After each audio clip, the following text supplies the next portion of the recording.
Viime videon, jossa mä annoin katsojien päättää mun meikin, tuli tosi monta ehdotusta, että voisit tehdä sen saman meikin mut pinkillä tai vaaleanpunaisella huulipunnalla, niin nyt tehdään, nimittäin molemmilla. Ihan ekana mä rajaan mun huulet tämmöisellä tosi pinkillä huultenrajauskynällä. Tää on siis melkein samanvärinen kuin mun luonnollinen huultenväri. Siis kattokaa, tää näyttää niin eriltä tässä kuin mun huulissa. Tää on täydellinen esimerkki siitä, että jokaisen ihmisen iholla meikki näyttää erilaiselta.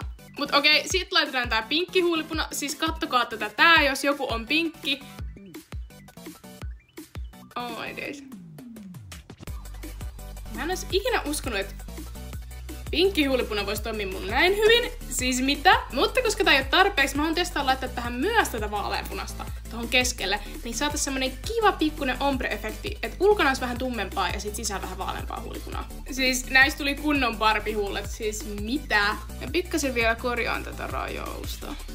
Mutta tietenkin me tarvitaan tähän pinkki huulikilto, koska eihän taisi mitään ilman sitä. Ja nyt me ollaan valmiita. Kommentoi, olis tää meikkityyli sun mielestä jatkoon vai ei. Ja kommentoi myös, mitä mun pitäisi testaa seuraavaksi.